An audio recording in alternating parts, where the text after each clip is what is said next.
Bismillah wa salatu wa salamu ala rasulillah wa ala alihi wa ashabihi ajma'in.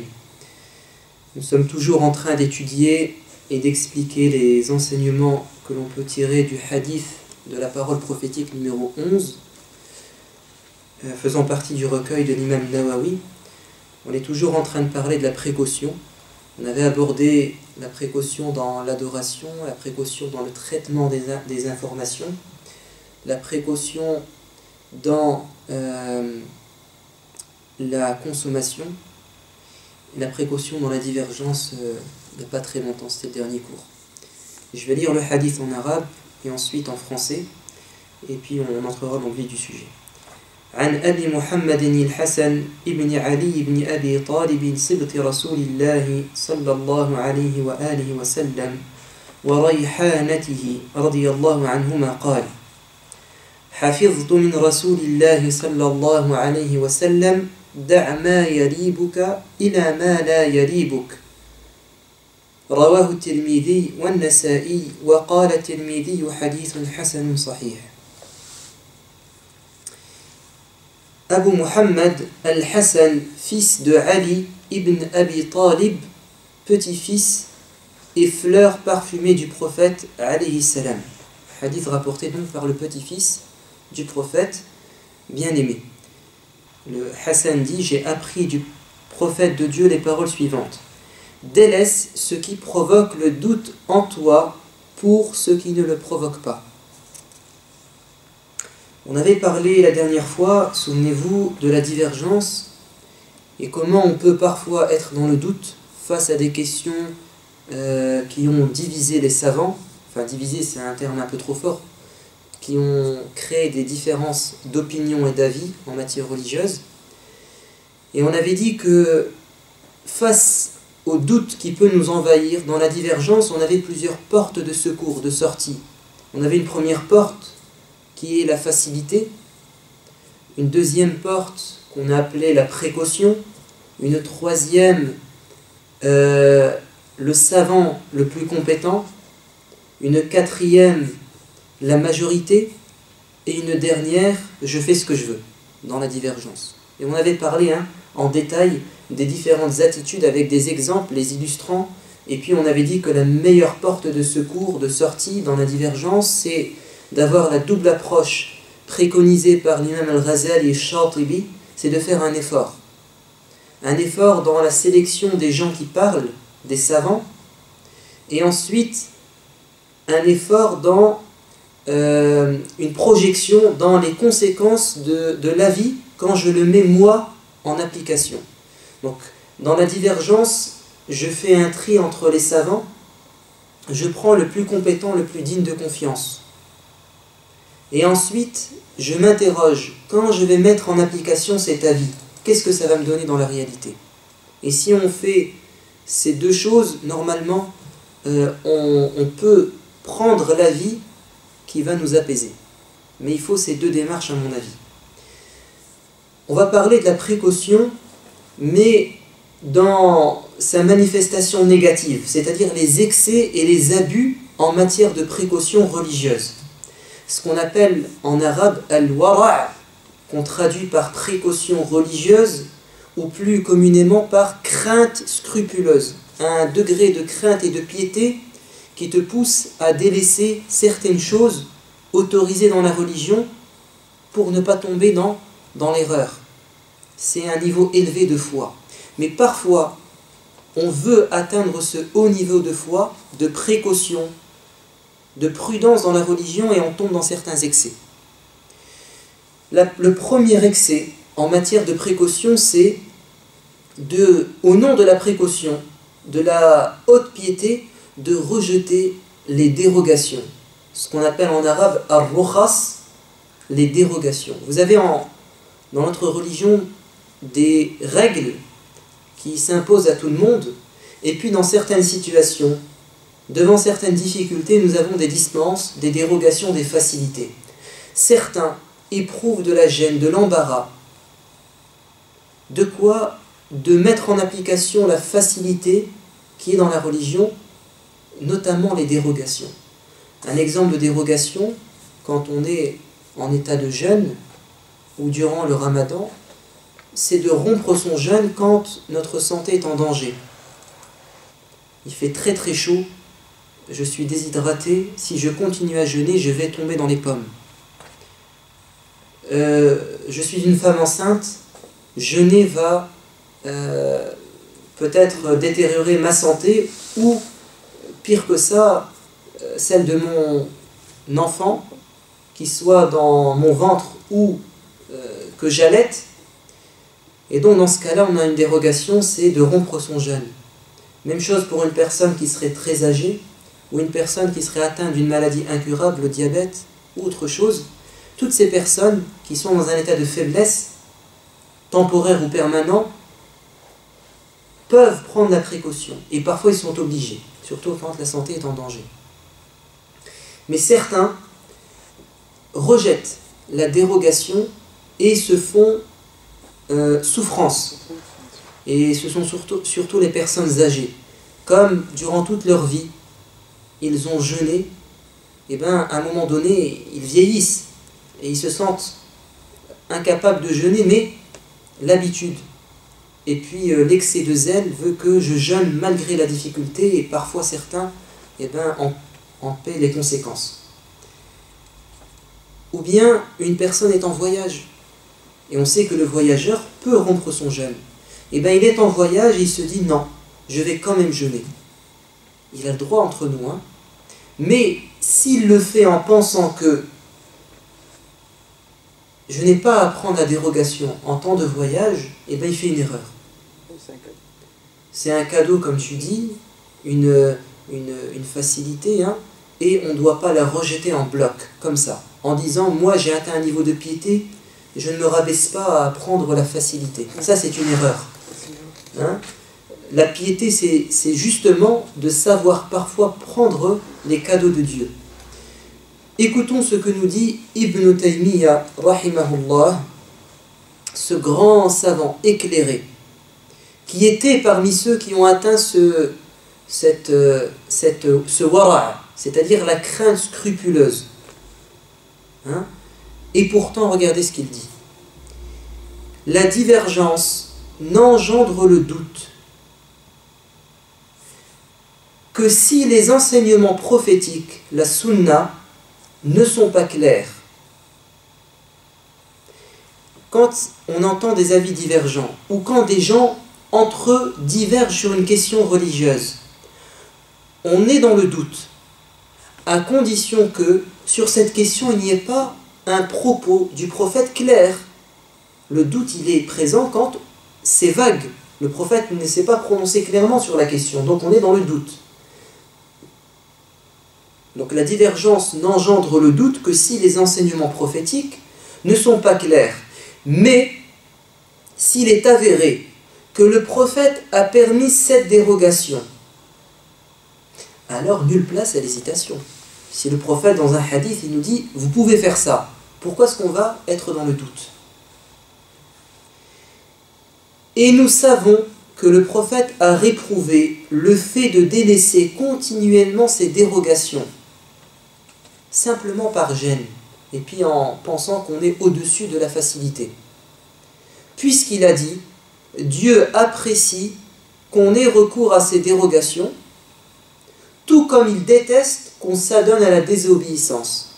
C'est-à-dire que le prophète nous dit que Dieu, il aime autant que tu prennes la facilité en cas de besoin, que tu délaisses les péchés, au même titre. Donc tu vas délaisser les péchés par quoi? Par précaution, par rigueur envers toi-même. Et ça c'est demander, que tu te fasses violence devant le péché. C'est demander cet effort. Et bien autant Dieu veut que tu sois que tu sois intransigeant envers toi-même face au péché, autant il veut que tu fasses preuve de souplesse devant les dérogations et que tu les prennes. Et c'est ça l'équilibre. Tu es dur envers toi-même face au péché et tu fais preuve de souplesse et de facilité dans les dérogations. C'est pas fini. Ibn Taymiyyah nous dit, donc ce hadith il nous dit, il est rapporté par l'imam Ahmad et Ibn Khuzayma dans son livre authentique As-Sahih. Ainsi, dit Ibn Taymiyyah, si nous désapprouvons cette chose, la dérogation, nous avons désobéi au prophète. Si tu désapprouves la dérogation, eh bien tu as désobéi au prophète. Or, plaire à Dieu et au prophète, c'est la priorité. Et il ne nous est pas permis de mettre en colère le messager de Dieu au nom d'une confusion dans laquelle se retrouvent certains savants. Qu'est-ce qu'il veut dire par là? Certains savants, dans une question précise, ils vont dire on n'a pas le droit de prendre la dérogation. D'autres vont dire si tu as le droit. Donc il y a divergence. Eh bien regardez bien, il nous dit si nous avons un texte clair, tu rejettes l'interprétation des savants qui te disent tu ne prends pas la dérogation. Bon, ça c'est ce que dit Ibn Taymiyyah. On va l'illustrer par des exemples qui ont fait divergence entre les savants. Je vous pose une question. Avez-vous le droit, en pleine prière, de porter votre enfant? Vous avez votre fille, votre fils qui pleure. Ou bien vos petits-enfants se disputent. Et vous voulez intervenir, vous êtes en pleine prière, en adoration. Est-ce que vous pouvez intervenir, prendre votre enfant pour l'apaiser, le calmer, ou pour le séparer de son frère ou sa sœur? Ou bien n'est-ce pas possible? Eh bien, il y a divergence entre les savants. Certains savants disent ce n'est pas possible. Pourquoi? Parce que la règle, regardez bien, la règle et la dérogation, hein, eux ils sont dans la règle. La règle, le principe, c'est la concentration dans la prière. Et tu ne dois pas faire des choses qui vont te déconcentrer, te distraire. Porter un enfant, ça va te distraire, tu ne seras plus concentré. Deuxièmement, il y a une règle dans la prière, c'est que tu ne peux pas prier en portant sur tes vêtements, sur ton corps, une impureté. Si tu as une impureté sur toi, tu ne peux pas prier, tu dois la nettoyer avant. Or, en portant l'enfant, qu'est-ce qui va se passer? Tu vas porter une impureté. Pas l'enfant, mais sa couche. Parce que l'enfant, généralement, il a une couche. Et donc, il a fait dans sa couche. Donc, en portant l'enfant, tu vas porter une impureté, donc rendre ta prière caduque. Au nom de ces deux principes, de ces deux règles, certains savants vont dire tu ne peux pas prendre un enfant. Et regardez, d'un autre côté, vous avez des savants qui vont vous dire non, c'est possible. Pourquoi? Et on n'a pas de doute à avoir sur l'autorisation de porter un enfant en pleine prière, parce qu'on a un hadith authentique. C'est que le prophète alayhi salam a porté sa petite fille, Umama, la fille de Zaynab, en pleine prière. Pas simplement, c'est que ça s'est répété. Il a pu porter sur son dos ses petits-fils, Al-Hassan et Al-Hussein, en pleine prière, à tel point que certains compagnons ont levé la tête de la prosternation et ils ont vu que, en fait, si le prophète était resté longtemps, c'est parce qu'il avait sur son dos l'un de ses petits-fils. Il ne voulait pas le faire tomber. Donc ici, on a un texte clair, authentique. Qu'est-ce que vont dire les premiers? Comment ils vont se défendre leur position? Eh bien, ils vont essayer d'interpréter cette tradition authentique en disant mais c'est une particularité, une spécificité du prophète. Seul lui pouvait le faire. Nous, on ne peut pas. Alors que la règle, c'est quoi? C'est que le prophète est un modèle. S'il fait quelque chose, c'est qu'on peut le suivre. Donc eux, au nom d'une règle, au nom d'un principe, ils vont rejeter une tradition authentique, non pas le texte, mais ils vont l'interpréter. Et ils vont dire que peut-être le prophète alayhi salam, en pleine prière, l'ange Gabriel est venu lui dire que cet enfant que tu vas porter, tu peux le porter parce qu'il n'a pas en lui une impureté. Parce qu'on avait dit qu'il y a un souci, c'est qu'il peut avoir une impureté sur lui. Eh bien, ils vont réussir à défendre leur position en disant que il y a peut-être eu l'intervention de l'ange pour lui dire cet enfant n'a pas d'impureté, tu peux le porter. Vous allez me dire c'est tiré par les cheveux. Oui, mais ils vont vous dire que ça s'est déjà produit au temps du prophète. Un jour il était en prière et il a retiré sa sandale. Et les compagnons derrière, qu'est-ce qu'ils ont fait? Ils ont retiré leurs sandales en pensant qu'il fallait faire comme le prophète, puisque c'est la règle. Après avoir terminé sa prière, le prophète se tourne vers eux et leur dit « Pourquoi avez-vous retiré vos sandales ?» Ils ont dit « Parce qu'on t'a suivi. » Il va leur dire « Non, moi je l'ai retiré parce que l'ange Gabriel est venu m'avertir que sous ma sandale il y avait une crotte. J'ai marché sur une crotte. Donc je l'ai retiré. » Donc l'ange Gabriel peut venir mettre en garde le prophète contre une impureté. Mais ici, dans le hadith qu'on a, le prophète n'a pas dit que l'ange était venu le voir. On n'a rien qui nous prouve que l'ange est venu le voir. Vous comprenez? C'est une hypothèse. Est-ce que cette hypothèse peut faire face à la clarté de l'attitude du prophète qui est « je porte un enfant » et en plus il le refait à plusieurs reprises? Donc regardez ici, on a une dérogation. C'est que tu peux prendre ton fils et ta fille durant ta prière. Pourtant, on a certaines personnes qui vous disent « non, par précaution, par crainte scrupuleuse, je veux être concentré, je ne prendrai pas l'enfant. » On leur dit, ce qu'a dit Ibn Taymiyyah, c'est que tu peux être dans le doute si tu n'as pas une tradition prophétique claire. Or ici, elle est claire. Deuxièmement, c'est que, regardez, plaire à Dieu et au prophète est la priorité. Et il ne nous est pas permis de mettre en colère le messager de Dieu au nom d'une confusion dans laquelle se retrouvaient certains savants. C'est que je pense, à mon avis, c'est que certains savants sont tombés dans une confusion. D'accord? Et qu'ils ont fini par dire que c'était une spécificité du prophète, sans preuve réelle. C'est une erreur, à mon avis, dans laquelle peut tomber des savants. Les savants ne sont pas parfaits. D'accord? Ils peuvent se tromper. Maintenant, je vais vous donner un autre exemple. Une autre dérogation que certains délaissent, abandonnent, refusent de mettre en pratique au nom de la précaution, au nom de la crainte et la piété. C'est de rassembler le Maghrib et le Isha, les deux prières du soir, notamment le Isha qui est la dernière dans l'ordre, et c'est celle qui est la plus tardive dans la soirée, surtout au mois de mai, juin, juillet, août. On est dans des jours très longs, des nuits très courtes. Donc le Isha, il est à 23h, 23h15, hier 23h18, bientôt 23h30, minuit.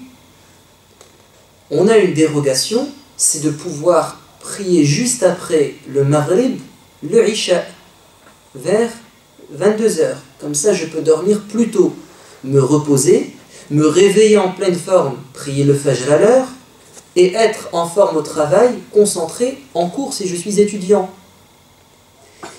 Si je fais preuve de rigueur, et qu'au nom de la piété, je veux prier, comme c'est normalement la règle, le Isha à l'heure, qu'est-ce qui va se passer? Il va se passer que, si je travaille le lendemain, ou je suis étudiant, ou que je suis une femme, j'ai des enfants, surtout des nouveau-nés, et qu'ils me réveillent 3 à 4 fois dans la nuit, et que eux vont bien dormir, et moi je vais devoir me réveiller à 8 heures, donc je vais être fatigué, et bien je vais me mettre dans la gêne. Et parfois je peux mettre en danger ma santé, parce que si je suis très fatigué, je peux faire un accident de la route.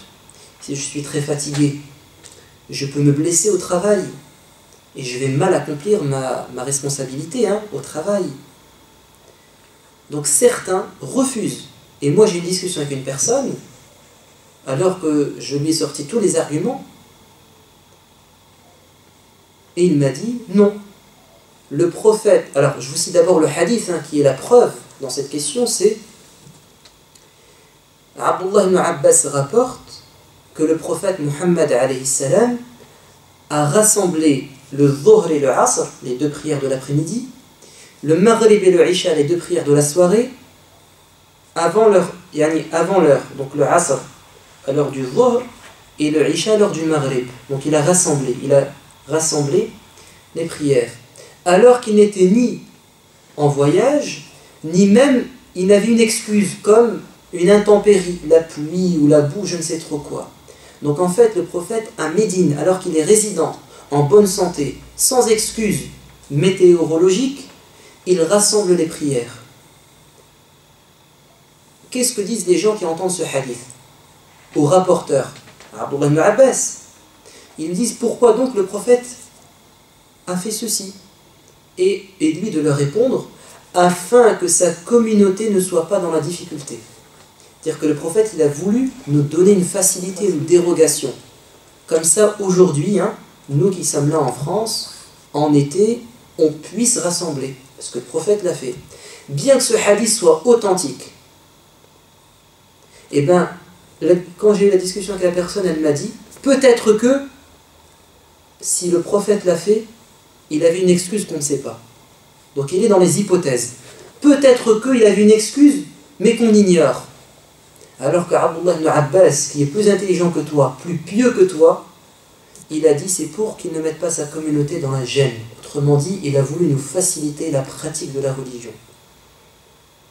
Donc certains, au nom d'une certaine précaution, au nom d'un certain zèle, eh bien ils délaissent la dérogation. Et ça, c'est pas bon. La dérogation, par définition même, on y a recours quand? Dans des moments exceptionnels. Et le moment exceptionnel de l'année, c'est quand? C'est l'été. Donc quand le Isha sera plus tôt, ben on va délaisser le rassemblement. Vous comprenez? Donc la dérogation, par définition, c'est quelque chose que l'on fait de temps en temps, en cas de besoin. Vous comprenez? Je suis en voyage. Tant que je suis en voyage, je prends la dérogation. Tant qu'il m'est difficile de prier le Isha, parce qu'il est tard, je prends la dérogation. Etc. Et vous savez ce que peut entraîner le délaissement des dérogations? C'est donc de se mettre dans la gêne, et le fait de se mettre dans la difficulté, ça peut entraîner quelque chose que Dieu ne veut pas. C'est la lassitude. Le fait que tu finisses par adorer Dieu à contre-cœur, parce que c'est difficile. C'est-à-dire que j'ai prié la Isha à l'heure, mais je serai tellement fatigué que je la fais et je n'éprouve plus de plaisir à prier. Et qu'est-ce qu'a dit le prophète?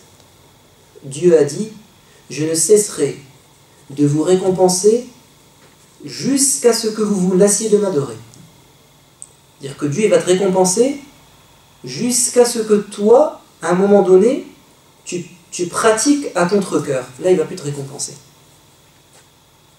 Donc, la dérogation, qu'est-ce qu'elle te donne? Un plaisir. Dans quoi? Dans la pratique. Parce que sinon, tu pratiques à contre-cœur. Tu te mets dans la galère. Et tu ne peux pas éprouver de plaisir quand tu es dans la difficulté. Non. Deuxième excès. On a dit le premier excès, c'est qu'au nom du wara', au nom de la piété scrupuleuse, au nom de la précaution religieuse, je rejette en bloc la dérogation, même quand j'en ai besoin. Le deuxième abus, c'est que je fais appel à la précaution, mais une précaution qui est compromettante, qui est préjudiciable. C'est-à-dire que ses conséquences vont être néfastes.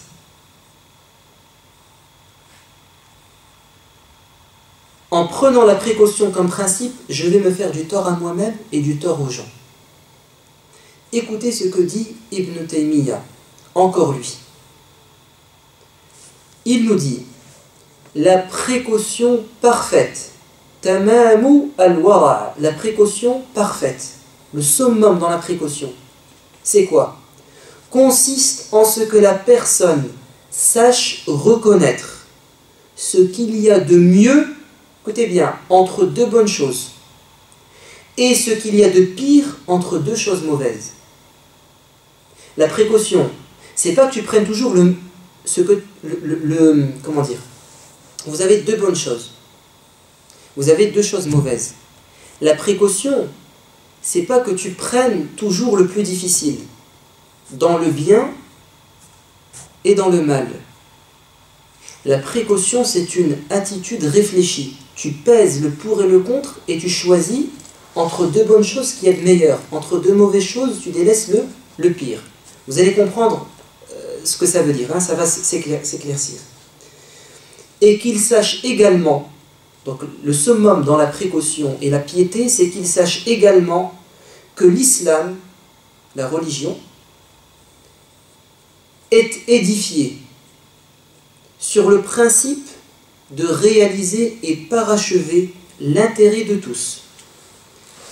Tu atteins un niveau de piété quand tu arrives à comprendre que ta religion, son objectif, sa finalité, c'est de réaliser et de parachever, de rendre complet l'intérêt de tous, personnel et général, mais aussi d'empêcher les préjudices, les torts, ou de les diminuer. Ça, c'est la première chose qu'il nous dit. La deuxième, l'inverse. Quant à celui qui n'évalue pas ce que l'acte et le délaissement présentent comme intérêt et préjudice d'un point de vue religieux, donc en fait il ne pèse pas le pour et le contre, tout en pensant que cela relève de la crainte scrupuleuse. Donc quelqu'un qui va se lancer directement dans le bien ou délaisser ce qu'il considère comme étant mal sans peser le pour et le contre, au nom de la crainte scrupuleuse. Qu'est-ce qui va se passer ? Donc, je répète, quant à celui qui n'évalue pas ce que l'acte et le délaissement présentent comme intérêt et préjudice d'un point de vue religieux, qu'est-ce qui va se passer ? Il renoncera peut-être à des actes obligatoires ou s'adonnera à des pratiques prohibées.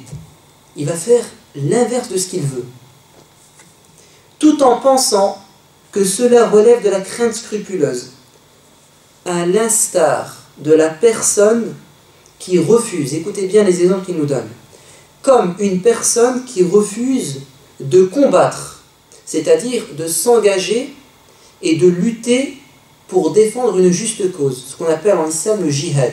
Le jihad, c'est le fait de défendre une juste cause, même en prenant les armes, la résistance.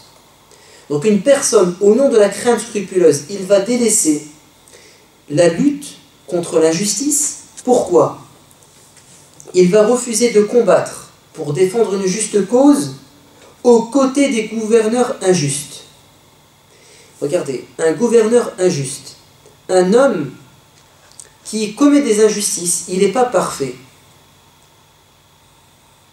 invite les gens à prendre les armes contre un ennemi pour défendre une juste cause. Eh bien, l'un d'entre eux va dire « Moi, je ne vais pas prendre les armes. » Pourquoi ? Parce que le chef, il est injuste. Au lieu de se dire « La cause est bonne, même si mon chef, il n'est pas bon, bah, moi, en m'engageant, je vais défendre une juste cause, je vais repousser une injustice. Et qu'est-ce que j'en ai à faire que cette personne soit injuste ? Tant que ce qu'il me demande de faire, c'est juste. La personne, c'est son problème, c'est entre elle et Dieu. Et bien lui, au nom d'une crainte scrupuleuse, au nom de la piété, en fait, elle n'est pas vraie, cette piété, elle est fausse, hein, elle est faussée, il se dit, moi, je ne ferai pas la lutte parce que le gouverneur est injuste. Je vous donnerai un exemple beaucoup plus évident après. Hein. Là, je vous cite ce qu'il nous dit, après je vous donnerai des exemples beaucoup plus évidents. Donc il nous dit, à l'instar d'une personne qui refuse de combattre pour défendre une juste cause aux côtés des gouverneurs injustes, et qui délaisse la prière du vendredi et celle en groupe derrière les imams coupables d'innovation ou de perversité. Je ne vais plus prier derrière cet imam parce que, soi-disant, il a commis un péché, ou soi-disant, il a commis une innovation. Je ne prierai plus derrière lui. Au nom d'une certaine précaution. Il délaisse la prière en groupe. Il va faire bande à part. Considérant son attitude comme la précaution religieuse. Vous savez, les deux exemples qu'il nous a donnés, je vais vous donner deux autres exemples qui sont très proches, mais qui sont réels. Quand il nous dit « je ne vais plus m'engager », une personne ne va pas s'engager pour défendre une juste cause parce que le dirigeant il n'est pas bon.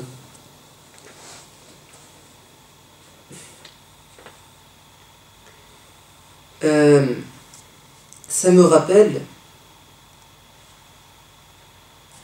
l'attitude d'un savant que j'aime beaucoup, hein, qui m'a beaucoup apporté durant ma formation religieuse en Égypte, mais sur certains points j'étais pas d'accord avec lui parce que sa précaution parfois l'amenait à certains excès.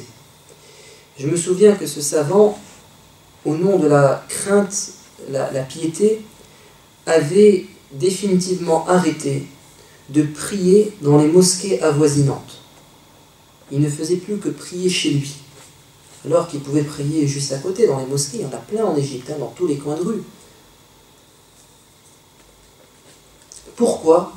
Parce que la majorité des imams ne savaient pas bien réciter la Fatiha. Et que lui, il considérait que celui qui ne récite pas très bien la Fatiha, eh bien sa prière, sa Fatiha n'est pas acceptée, et sa prière n'est pas bonne. Et donc il a fini par quoi? Comme lui, il a atteint un niveau de perfection dans la psalmodie du Coran, il est sensible aux erreurs. Et qu'il a mis la barre très très haute, à tel point que pour lui, tous ceux qui prient dans les mosquées ne savent pas prier, ne lisent pas bien la Fatiha. Et il a fini par arrêter de prier. Il a fait plus que ça. Il a arrêté de faire les sermons du vendredi dans la mosquée avoisinante. Alors que les gens, les témoins m'ont dit que c'était le meilleur des prêcheurs lors de la prière du vendredi du coin. Tout le monde venait pour assister, tellement il était sincère, éloquent et pertinent dans le choix de ses sujets. Et je les crois tout à fait parce que j'ai vécu ça avec lui. Et il a fait ça pendant une dizaine d'années, des prêches. Et ensuite, il a tout laissé en bloc. Pourquoi? Et ça, il nous l'a dit en privé, nous, parce que il y a un avis chez beaucoup de savants qui dit que la prière du vendredi doit s'accomplir non pas dans une mosquée banale, mais dans ce qu'on appelle al-masjid al-jami' al-atiq, c'est-à-dire la mosquée la plus ancienne. C'est dans cette mosquée la plus ancienne que doit se regrouper tous les musulmans pour prier le vendredi. Ils délaissent les mosquées du coin, du quartier, et ils vont dans la première mosquée, la grande de la ville. Parce que le but de la Jumu'ah, c'est de rassembler tout le monde. Et la plus ancienne des mosquées, la plus grande, en Égypte, c'est Masjid Amr ibn al-As. Elle est immense, mais elle ne peut contenir que 1% des musulmans. Où vont aller les 99%? Parce que c'est des millions de personnes au Caire. Où vont aller les autres? Dans les autres mosquées, forcément. Et bien lui, il a arrêté de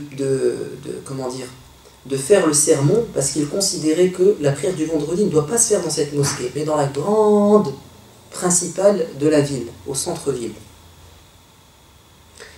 Et également, une deuxième raison qui l'a poussé à abandonner cette pratique, c'est que, même partons du principe que, sous la nécessité, on va prier dans les mosquées avoisinantes. Ça veut dire que, pour lui, quand il va prier, diriger la prière, les 2 rak'at de Jumu'ah, lui, il va considérer que cette prière, elle est facultative. Parce qu'elle ne remplit pas les conditions. Mais qu'est-ce qu'il va prier alors? Si celle-là est facultative, qu'est-ce qui va la remplacer? C'est le dhuhr. Et c'est vrai, quand tu es en voyage, il ne t'est pas demandé de prier la Jumu'ah. Quand tu es une femme, il ne t'est pas demandé de prier obligatoirement la Jumu'ah à la mosquée. Qu'est-ce que tu fais à la place? Tu fais un dhuhr normal, 4 rak'at. Donc, comme il considère que ces 2 rak'at ne remplissent pas les conditions, puisqu'elles ne sont pas opérées, effectuées dans la bonne mosquée, donc elles ne sont pas valables. Donc elles doivent être remplacées par le dhuhr. Ce qui veut dire qu'en fait, s'il dirige la prière, dans sa tête, les 2 rak'at sont facultatives. Mais ceux qui sont derrière, ils considèrent qu'ils prient une prière obligatoire. Et chez des savants, tu ne peux pas, en tant qu'imam, avoir une intention différente que ceux qui sont derrière toi. Si toi tu pries une prière obligatoire, eux ils prient une prière obligatoire. Si toi tu pries une prière facultative, ils prient une prière facultative. Il ne peut pas y avoir obligatoire, facultatif. Facultatif, obligatoire. La divergence d'intention n'est pas permise. Je pense que vous rencontrez ce cas quand, durant le tarawih, vous rentrez dans la mosquée, l'imam est en train de prier le tarawih, donc une prière en plus, et vous n'avez pas prié le isha, qui est obligatoire. Et bien chez certains savants, tu ne peux pas entrer avec le groupe, toi dans ta tête tu fais le isha, et eux dans leur tête ils font le tarawih. Tu dois aller dans un coin et prier. Ça c'est un avis. Donc tout ça fait que ce savant délaisse le prêche du vendredi, alors qu'il était le plus compétent, et il délaisse également la direction de la prière dans les mosquées. Vous imaginez les conséquences? Les gens ont perdu beaucoup. Et moi j'ai vu, durant les 4, 5, 6 ans que je l'ai côtoyé, des gens venir lui dire « reprends la prière, reprends ». Et il disait toujours « non, non, non, non ». Sans leur dire la raison véritable, pour ne pas les perturber, mais nous en privé il nous l'a dit. Et je pense que ça c'est un excès. C'est un excès dans la précaution et dans la crainte scrupuleuse. Parce que tu dois mesurer la conséquence de tes décisions. Et là, quand tu pèses le pour et le contre, entre une crainte qui est personnelle et l'intérêt de tous, eh ben le choix est vite fait. C'est que tu dois penser à l'intérêt de tous et tu prends un autre avis. Il ne faut pas être dur, n'est-ce pas, au nom d'une certaine crainte. Deuxième exemple que j'ai vécu, on a fait appel à moi dans une mosquée du coin pour faire un qiyam, une veillée spirituelle. On fait certaines prières en plus, une prière nocturne. C'était un samedi soir. Ce que je vous raconte, je l'ai su après coup. C'est qu'on m'a dit, tu sais, quand tu as dirigé la prière, hein, les veillées nocturnes, hein, et ben une partie des fidèles de la mosquée sont sortis, n'ont pas voulu participer. Pourquoi? Regardez la raison. Parce qu'ils considéraient que ce qu'on venait de faire là, dans la mosquée, c'était une innovation, une bid'a. Pourquoi c'est une innovation? Parce que, nous disent-ils, ces gens-là, qu'on n'a aucune preuve dans la sunna, la tradition prophétique, que le prophète a prié en groupe dans une mosquée un samedi soir. Des prières en plus. Donc, au nom d'une certaine précaution, le prophète ne l'a pas fait, ben je ne vais pas le faire. Et bien, qu'est-ce que tu as raté? Et bien, tu as raté une récompense. C'est de prier en groupe avec tes frères. Et en plus, les conséquences de ta scission, c'est quoi? C'est que tu vas jeter le trouble dans l'esprit des gens. Et c'est qu'en plus, ils se retrouvent en dehors de la mosquée, ils parlent. Ce qu'ils font, c'est pas bien, c'est une bid'a. Donc regardez, au nom d'une certaine précaution, le prophète n'a pas fait, je ne fais pas. Au nom d'une certaine crainte, une piété, et bien ils délaissent quelque chose de bénéfique et ils font du tort. Donc je vous relis maintenant ce qu'a dit Ibn Taymiyyah et vous allez voir à quel point il est pertinent. Et c'est une réponse à cette crainte, à cette précaution qui est finalement pas pertinent du tout. On répète ce qu'a dit Ibn Taymiyyah. La précaution parfaite consiste en ce que la personne sache reconnaître ce qu'il y a de mieux entre deux bonnes choses et ce qu'il y a de pire entre deux mauvaises choses. Qu'il sache également que la religion est édifiée sur le principe de réaliser et parachever l'intérêt de tous et d'empêcher les préjudices ou de les diminuer. Quant à celui qui n'évalue pas ce que l'acte et le délaissement présentent comme intérêt et préjudice d'un point de vue religieux, renoncera peut-être, écoutez bien, à des actes obligatoires ou s'adonnera à des pratiques prohibées. Par exemple, le fait de parler sur notre dos, ce qu'on appelle riba, la calomnie, tout en pensant que cela relève de la crainte scrupuleuse, à l'instar de la personne qui refuse de combattre pour défendre une juste cause, aux côtés des gouverneurs injustes, qui délaissent la prière du vendredi et celle en groupe, derrière les imams coupables, pour eux, d'innovation ou de perversité, considérant son attitude comme de la précaution religieuse alors qu'il n'en est rien. Donc, en fait, la précaution dans la religion, elle doit s'accompagner de quoi? D'une projection de l'impact de ton comportement dans la réalité. Et la véritable prudence, c'est le fait de mesurer la conséquence, les conséquences de ses faits et gestes. Qu'est-ce que nous dit l'imam Ahmad ibn Hanbal? Lui et d'autres jugent qu'il est recommandé pour l'imam de la mosquée, de délaisser ce qu'il considère être meilleur. Lui, il considère qu'il y a une chose qui est la meilleure. Eh bien, il considère, l'imam Ahmed est trop savant, qu'il doit délaisser ce qu'il juge être meilleur si cette initiative va dans le sens de l'intérêt de ceux qui prient derrière lui. Car créer de l'affinité et éviter le conflit, c'est ça qu'il faut prendre en considération. Donc l'imam qui est là, parfois il doit baisser il doit baisser la barre. Il est à un niveau de pratique, à un niveau de foi, et bien pour ne pas créer de conflit et gagner le cœur des fidèles, et bien il baisse le niveau, comme le prophète. Le prophète nous dit: il m'arrive parfois d'entrer dans la prière avec l'intention de la prolonger, et je finis par l'écourter parce que j'entends les pleurs d'un enfant. Donc sa piété du prophète, c'est ce qu'il aimait le plus, être en prière. Il veut rester longtemps. Mais parce que derrière, il y a des gens qui sont, dans la difficulté, il pense à eux.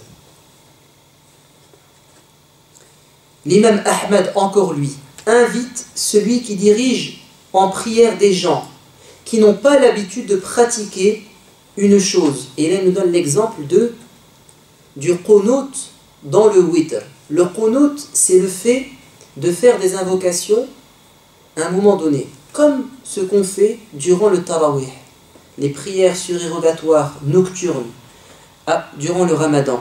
À un moment donné, vous le voyez bien à la télé, à la Mecque, quand il lève les mains à la fin, dans le witr, et qu'il fait des invocations, tout le monde dit Amin en pleine prière. Et bien chez certains savants, il est recommandé chaque jour, en clôturant ses prières journalières, dans le witr, de faire une invocation. Et bien l'imam Ahmad dit: celui qui dirige les gens en prière, et ces gens n'ont pas l'habitude de faire l'invocation du qunut lors du witr, c'est pas dans leur habitude, et qui réclament son délaissement, ces gens ne veulent pas ça. Il est conseillé pour lui de d'abandonner cette œuvre de bien afin de gagner leur cœur. Donc il délaisse ce qu'il y a de meilleur au nom de quoi? D'un intérêt. C'est l'unité. Je vais vous donner une anecdote, donc quelque chose que j'ai vécu. Avant de lire ça, moi j'avais un certain avis que je considère être le meilleur, mais j'ai vu,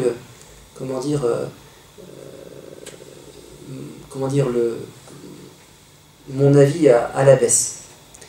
C'est que pour moi, ce qu'il y avait de meilleur en tant qu'imam, c'était de prier normalement, sans mettre un habit particulier, sans mettre ce qu'on appelle le qamis ou jillaba, de prier comme tout le monde. C'est-à-dire que si je viens à la mosquée, je suis en costume, je dirige la prière en costume.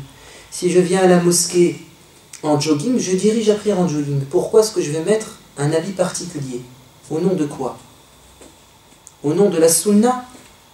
Moi je considère que la sunna, c'est de ne pas faire de cinéma. Je prie seul ou en groupe, ou en tant qu'imam, je garde le même type de vêtements. Je couvre ma nudité et c'est ça qui me suffit. Bon, je dis pas faire de cinéma parce que moi, si je faisais ça, eh ben, ça serait pas sincère de ma part. Mais d'autres personnes le font sincèrement, mais je parle de moi. Donc pour moi, le mieux, c'était de diriger la prière normalement, sans mettre un costume particulier. Mais bon, certaines personnes derrière moi m'ont demandé de mettre un costume. Au départ, j'étais dur et je disais non. Moi, je veux ce qu'il y a de meilleur. Mais j'ai remarqué qu'en fait, cet avis allait peut-être créer du conflit, ou que les gens derrière moi ne seraient pas contents. D'accord? Et moi, ce que je veux, c'est de gagner leur cœur. Donc, j'ai décidé, pour leur faire plaisir, quand je dirige la prière, de mettre Naam. Et c'est exactement ce que dit l'imam Ahmad. Et quand j'ai lu ça, j'ai dit l'imam Ahmad a raison. C'est la sagesse même. C'est pas toujours vouloir ce qu'il y a de meilleur pour toi, mais meilleur pour tous. Mais par contre, des gens m'ont demandé, quand on finit la prière, il y a une habitude que vous allez remarquer dans plusieurs mosquées, c'est que quand tu finis la prière, l'imam fait une dua pour clôturer. Et après, fait une dua, tout le monde dit amin et tout le monde se sépare. Et ça, c'est quelque chose qui est traditionnel, qui est bien en soi, il n'y a pas de souci. Et c'est surtout en vogue dans les pays du Maghreb, mais pas en Arabie Saoudite, pas en Égypte. Personne n'a fait ça en Égypte, personne n'a fait ça en Arabie Saoudite, mais c'est quelque chose qui est plutôt répandu dans le Maghreb. Donc finalement, la majorité des gens qui sont dans les mosquées, en tout cas les personnes âgées, issues du Maghreb. Et donc eux, ils aiment, quand on finit la prière, de quoi? De clôturer par une invocation. Et le faire, ça serait pour moi gagner leur cœur. Mais le problème, c'est que je pourrais très bien le faire, mais ce qui m'empêche de le faire, c'est le même principe qu'a dit l'imam Ahmad. C'est que le fait d'imposer une invocation après chaque prière, ça peut mettre les gens dans la difficulté. C'est que les gens vont penser que on ne peut quitter les rangs qu'après que l'imam ait donné l'autorisation en faisant l'invocation. Et c'est ce qui se passe. C'est que si quelqu'un se lève avant que l'imam fasse l'invocation, on le regarde du coin de l'œil. Tu as manqué de respect. Tu as quitté le groupe. Et ça peut mettre les gens, la majorité des gens, dans la difficulté. Parce que des gens font la prière et doivent partir. Et certaines personnes, leur zikr, il est plus long que d'autres. Donc au nom de quoi, moi, je vais imposer mon zikr à moi. Mon zikr, il fait peut-être 2 minutes, mais le tien, il fait 3 minutes. Peut-être que le mien, il fait 5 minutes, et le tien, il fait 2 minutes. Donc le fait de mettre une invocation, ça va empêcher les gens de faire le dhikr qu'ils ont besoin de faire, qui diffère dans le temps, ou bien obliger les gens à quoi? À rester assis, bien qu'ils veuillent partir. C'est ce qui fait que je reste plus naturel après la prière. C'est que comme au temps du prophète, chacun fait son dhikr et part quand il veut. D'accord, comme au temps du prophète, et je pense que si le prophète ne l'a pas fait, c'était justement pour que les gens puissent chacun faire son dhikr comme il veut et partir quand il veut. Je termine par la parole d'Ibn Taymiyyah. Il dit: il est préférable pour la personne de gagner le cœur des gens en délaissant des recommandations, car l'intérêt qui se retrouve dans le fait de créer des affinités est plus grand que certaines œuvres recommandées d'un point de vue religieux que de pratiquer ce genre de choses recommandées. Donc parfois il est mieux de délaisser des choses recommandées pour créer de l'affinité entre les gens, pour éviter un conflit, des problèmes. À l'instar, il nous donne un exemple, à l'instar du prophète alayhi salam, qui abandonna l'idée de modifier la construction, l'armature de la Kaaba, le temple sacré. Parce que la Kaaba a été reconstruite après un effondrement dû à une inondation à l'époque du prophète, et quand ils l'ont reconstruite, ils l'ont mal reconstruite. Elle n'était pas exactement, elle ne correspondait pas exactement aux fondations de Ibrahim, qui a construit la Kaaba. Donc il y a eu une modification. Et le prophète avait comme intention de modifier la Kaaba pour la remettre à son origine. Mais le prophète ne l'a pas fait.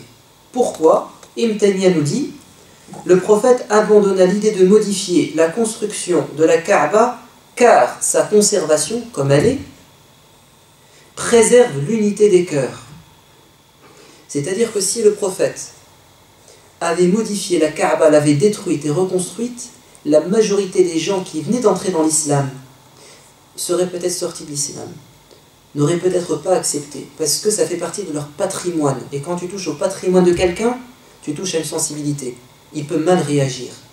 Comme les polythéistes de la Mecque sont entrés dans l'islam récemment, leur foi est faible. Ils ne vont pas supporter que le prophète touche à la Kaaba, parce que ça fait partie du patrimoine, c'est sacré pour eux, il ne faut pas y toucher. La preuve, c'est que quand Abraha a voulu détruire la Kaaba, qu'est-ce qu'a fait Dieu? Il a envoyé des oiseaux qui ont jeté des pierres et il a décimé l'armée de Abraha. Et il a protégé la Kaaba. Donc pour eux, la Kaaba, il ne fallait pas y toucher. Donc le prophète, par intelligence et pour garder l'unité des cœurs, il n'a pas touché la Kaaba, alors que c'est ce qu'il y avait de meilleur pour lui. Mais il a regardé l'intérêt de tous.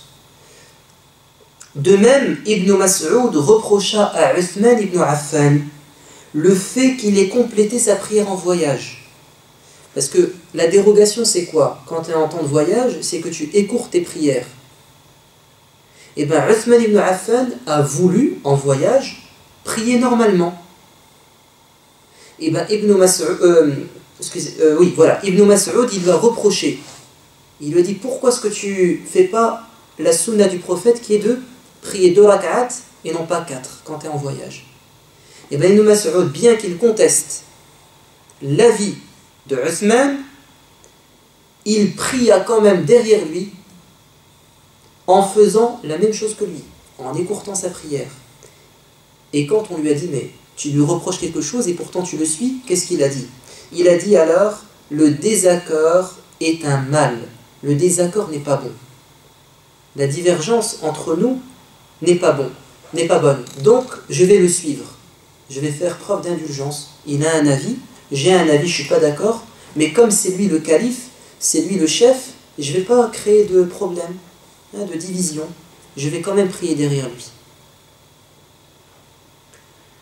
Et l'un de nos chouyours en Égypte a eu la même sagesse. Il nous a dit qu'un jour, il est parti en voyage et que le chef du groupe a décidé de raccourcir les prières alors qu'il n'avait parcouru qu'une distance de 60 km. Et chez la majorité des savants, tu ne peux avoir recours aux dérogations que si tu fais un voyage de combien? 80 km à peu près. Donc eux, ils ont fait un voyage de 60 km et pourtant, le chef du groupe dit on va quand même prendre la dérogation. Ce cheikh a un avis auquel il s'attache, c'est 80 km. Et bien il va quand même prier derrière cet homme et raccourcir sa prière, bien qu'il ne soit pas d'accord avec lui. Et ça, c'est une preuve de sagesse. C'est de se respecter quand on diverge. Le dernier point, on a dit les différentes formes d'excès dans la précaution, c'est d'abord que la précaution peut t'amener à croire qu'on ne doit pas prendre les dérogations. La deuxième, c'est que la précaution peut parfois engendrer des problèmes. Maintenant, la précaution peut parfois créer des confusions dans le sens des priorités. Écoutez ce que dit l'imam al-Ghazali. La crainte scrupuleuse, donc la précaution religieuse, elle est bonne. Et le zèle, dans ce domaine, est encore meilleur. Mais jusqu'à une limite connue. C'est-à-dire, tu peux faire preuve de précaution, mais toute proportion gardée. Jusqu'à la limite du raisonnable. Car le prophète a dit « Halakal mutanatti'un » les rigoristes sont voués à la perte. Les rigoristes, ceux qui font preuve de rigueur tout le temps, eh bien ils sont perdus. Et qu'on prenne donc garde à ce genre d'excès, car même si cela ne porte pas préjudice à la personne concernée, parfois une personne peut être dans la rigueur et elle se sent bien dans la rigueur. C'est sa personnalité, elle est bien dedans. Donc elle-même, elle n'est pas dans la difficulté, elle se sent bien dans la rigueur. Mais le problème, il n'est pas que chez toi, il est aussi chez les autres qui te regardent. Qu'est-ce qu'il nous dit? Qu'on prenne donc garde à ce genre d'excès, car même si cela ne porte pas préjudice à la personne concernée, néanmoins, une personne extérieure pourrait croire qu'une telle attitude de précaution, de zèle, est importante. Puis, en s'adonnant, en le prenant comme exemple, il se retrouverait, cette personne extérieure, incapable de faire une chose plus facile. Il a mis la barre tellement haute qu'il ne peut plus la baisser. Et je vais vous donner des exemples. Ainsi, il finira par délaisser l'élémentaire même de la crainte scrupuleuse, c'est que tu puisses faire les choses essentielles. Je vous donne un exemple. Tout à l'heure, on en parlait. Une personne qui se convertit à l'islam ou qui se repent. Elle était très loin de Dieu et elle revient. Si elle y va vite et trop fort, donc en fait, prise par un excès de zèle, prise par un excès de précaution, elle veut mettre tout en pratique, et même les choses, on va dire, facultatives, les sunan, il veut tout mettre en pratique. Et bien, à force, ou à vouloir mettre la sunna totalement en pratique, les choses les plus élémentaires, il ne les fait même pas. Et on prend un exemple chez les convertis, donc ils se convertissent à l'islam, ils veulent mettre la sunna en application, notamment au niveau vestimentaire, au niveau de la barbe. Et ils considèrent que suivre le prophète, c'est lui ressembler même dans son aspect physique, donc laisser pousser sa barbe et mettre une tenue vestimentaire qui, selon eux, est identique à celle du prophète, donc un qamis blanc, et relevé au-dessus de la cheville, bien évidemment. Et en plus, donc, ils font preuve de rigueur envers eux-mêmes, ils veulent tout appliquer, même les choses, on va dire, facultatives, et ils finissent par quoi? Par entrer en conflit avec leur famille. Parce que leur famille, imaginez-vous, c'est moi qui ai éduqué mon fils, ma fille, et du jour au lendemain, il change carrément de look, et en plus, il adopte un look qui, moi, me paraît très étrange, et pas du tout adapté à ma société, et pas du tout conforme à mon éducation. Et ce qui fait que, en s'accrochant à ces choses superflues, à ces choses, on va dire, de l'ordre de du supplémentaire, ils vont finir par délaisser quelque chose d'élémentaire, c'est de garder un bon contact avec leurs parents et d'être bienfaisants envers eux. Donc au nom de certains détails dans la religion, ils vont faire effondrer des bases, notamment le bon comportement et le respect des parents. Ou bien des personnes qui vont être dans la dureté au niveau religieux. Et vous allez voir que donc ils mettent en pratique des choses qui sont de l'ordre de la perfection, mais ils ont un mauvais comportement avec leurs épouses. Au nom de la précaution, tu dois rester chez toi. Parce que j'ai une vision de la femme en islam à la maison. Et donc, tu restes à la maison, tu ne sors pas. C'est comme ça qu'étaient les femmes au temps du prophète, enfin c'est ce qu'ils pensent, et ils pensent que c'est ça vraiment la perfection dans la religion. Et il finit par quoi? Par mettre dans la gêne son épouse, sa famille, et être injuste envers eux, et créer du conflit dans le couple. Ça c'est un exemple, mais il y en a beaucoup d'autres.